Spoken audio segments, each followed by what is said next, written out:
வணக்கம். பரபரப்பு மீடியாவின் செய்திகளுக்காக நான் ஹரிணி. செவ்வாய்க்கிழமை இரவு இஸ்ரேல் மீது ஈரானால் சுமார் 180 பாலிஸ்டிக் ஏவுகணைகள் ஏவப்பட்டன. அது நாடு முழுவதும் 1800 ராக்கெட் சைரன்களை ஒலிக்க வழிவகுத்தது. அவற்றில் பெரும்பாலான ஏவுகணைகள் இடைமறித்து சுட்டு வீழ்த்தப்பட்டன. சுட்டு வீழ்த்தப்பட்ட ஏவுகணையின் துண்டுகள் வானிலிருந்து வீழ்ந்தபோது சிலர் காயமடைந்தார்கள், ஒருவர் உயிரிழந்தார். ஈரானில் ஏவுகணைகள் ஏவப்படுவதற்கு தயார் செய்யப்பட்ட போதே அதை உளவு சேட்டலைட் மூலம் தெரிந்து கொண்ட அமெரிக்கா இஸ்ரேலை எச்சரித்துவிட்டது.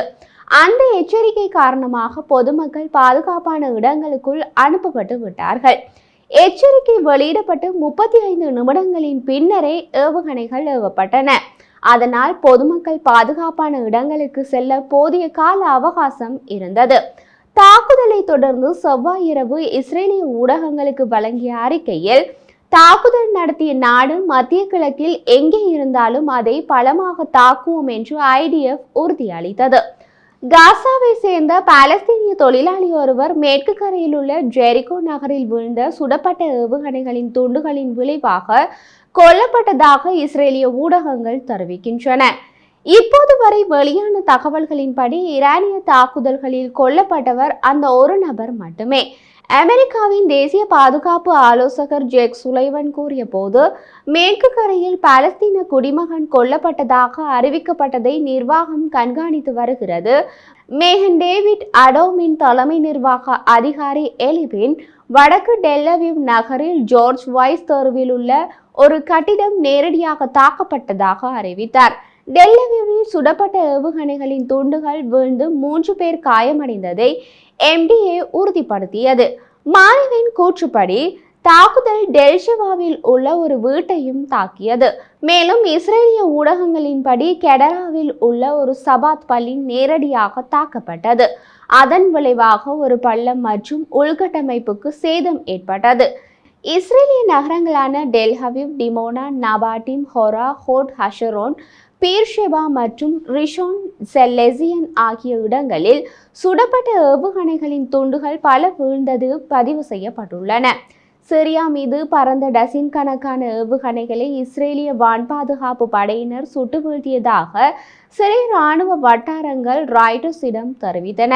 இஸ்ரேல் மீது ஈரானிய ஏவுகணை தாக்குதலை தொடர்ந்து ஜோர்டானின் பல மாகாணங்களில் உடைந்த ஏவுகணை துண்டுகள் விழுந்ததில் 2 காயமடைந்துள்ளதாக அந்நாட்டின் உளவுத்துறை அமைச்சும் தெரிவித்துள்ளது.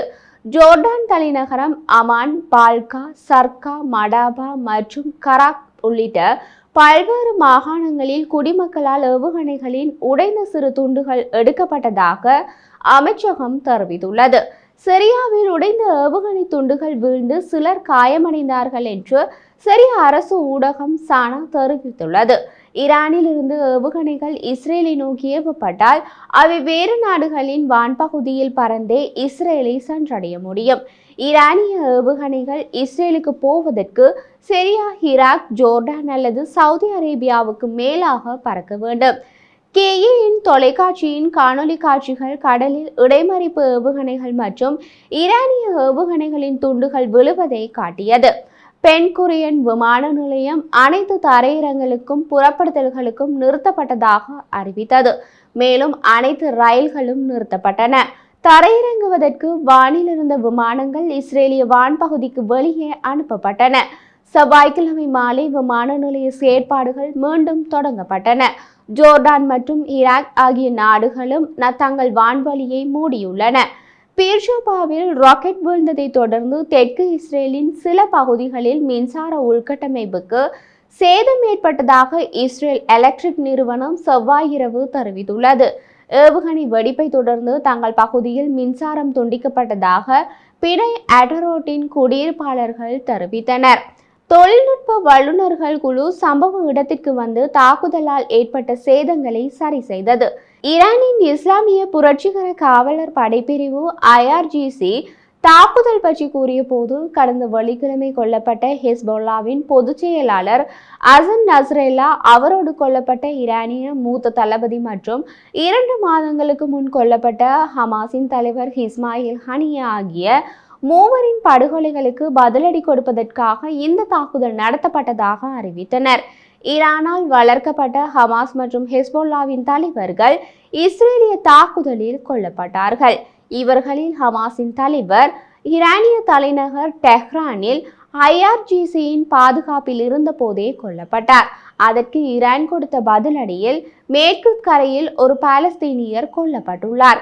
இஸ்ரேல் பதிலடி கொடுத்தால் அது தீர்க்கமான மற்றொரு தாக்குதலை சந்திக்கும் என்று IRGC கூறியுள்ளது. அந்த தீர்க்கமான தாக்குதல் எப்படியானது என்பதை இஸ்ரேல் பதிலடி கொடுக்கும் போதுதான் பார்க்க வேண்டும். இந்த தாக்குதலுக்கு எதிராக இஸ்ரேலை பாதுகாப்பதற்கான தற்காப்பு தயாரிப்புகளை நாங்கள் தீவிரமாக ஆதரிக்கிறோம் என்று அமெரிக்க அதிகாரி கூறினார். இஸ்ரேலுக்கு எதிராக ஈரானின் நேரடி இராணுவ தாக்குதல் ஈரானுக்கு கடுமையான விளைவுகளை ஏற்படுத்தும் என்று அந்த அமெரிக்க அதிகாரி தெரிவித்தார். தாக்குதல் நடந்த நேரத்தில் IDF செய்தி தொடர்பாளர் குடியிருப்பாளர்களை மறு அறிவிப்பு வரும் வரை பாதுகாக்கப்பட்ட பகுதியில் இருக்குமாறு கேட்டுக்கொண்டார். அவர் மேலும் தெரிவித்த போது, நீங்கள் கேட்கும் வெடிப்புகள் ஏவுகணைகள் சுட்டு வீழ்த்தப்பட்ட போது அல்லது ஏவுகணையின் உடந்த துண்டுகளின் வீழ்ச்சியிலிருந்து உருவாகின்றன. வான் பாதுகாப்பு அமைப்பு எல்லா நேரத்திலும் அச்சுறுத்தல்களை கண்டறிந்து இடைமறிக்கும் என்று கூறினார். ஈரான் கடைசியாக ஏப்ரல் மாதம் இஸ்ரேலை தாக்கியது. ஆனால் இஸ்ரேல், அமெரிக்கா, பிரான்ஸ், ஜோர்டான் மற்றும் பிரிட்டன் ஆகிய 5 படைகளின் ஒருங்கிணைந்த நடவடிக்கைகளால் அதன் ஏவுகணைகள் முறியடிக்கப்பட்டன. ஏப்ரலில் இஸ்ரேல் மீது ஈரான் ஏவிய 120 பாலிஸ்டிக் ஏவுகணைகள், 170 ஆளற்ற விமானங்கள் மற்றும் டசின் கணக்கான குரூஸ் ஏவுகணைகளை விட இந்த தாக்குதல் பெரியதாக இருக்கும் என்று கருதப்பட்டது. 3 இஸ்ரேலிய அதிகாரிகள் இந்த தாக்குதலில் ஆளற்ற விமானங்கள் மற்றும் ஏவுகணைகள் 3 இராணுவ விமான தளங்கள் மற்றும் டெல் அவிவின் வடக்கே உள்ள உளவுத்துறை தலைமையகத்தை நோக்கி ஏவப்படலாம் என்று தாக்குதலுக்கு முன்னதாக கூறியதாக நியூயார்க் டைம்ஸ் செய்தி வெளியிட்டுள்ளது. இஸ்ரேலுக்கும் ஈரானுக்கும் இடையிலான 2வது நேரடி இராணுவ மோதல் கடந்த வாரங்களில் லெபனானில் ஹெஸ்போல்லா இலக்குகளை IDF குண்டு வீசி தாக்கி ஈரானிய ஆதரவு இயக்க குழுவை கணிசமாக பலவீனப்படுத்தியதால் வருகிறது. ஹெஸ்போல்லா தலைவர் ஹசன் நஸ்ரல்லாவின் படுகொலையும் இதில் அடங்கும்.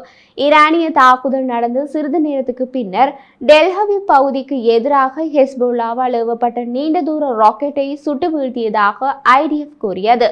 IDF செய்தி தொடர்பாளர் ரியல் அட்மிரல் டேனியல் ஹஹாரி IDFின் உயர்நிலை தயார் நிலையை மீண்டும் உறுதிப்படுத்தினார். மேலும் IDF ஈரானின் எந்த ஒரு தாக்குதலுக்கும் பதிலடி கொடுக்க தயாராக உள்ளது.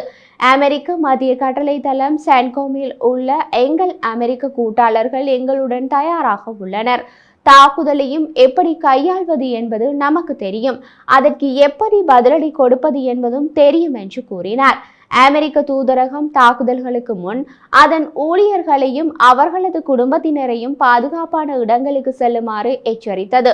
மேலும் டெல்ஹவிவ் நகரின் வடக்கே உள்ள இஸ்ரேலின் உளவுத்துறை தலைமையகத்தில் பணிபுரிந்தவர்களும் முன்கூட்டியே வெளியேற்றப்பட்டனர்.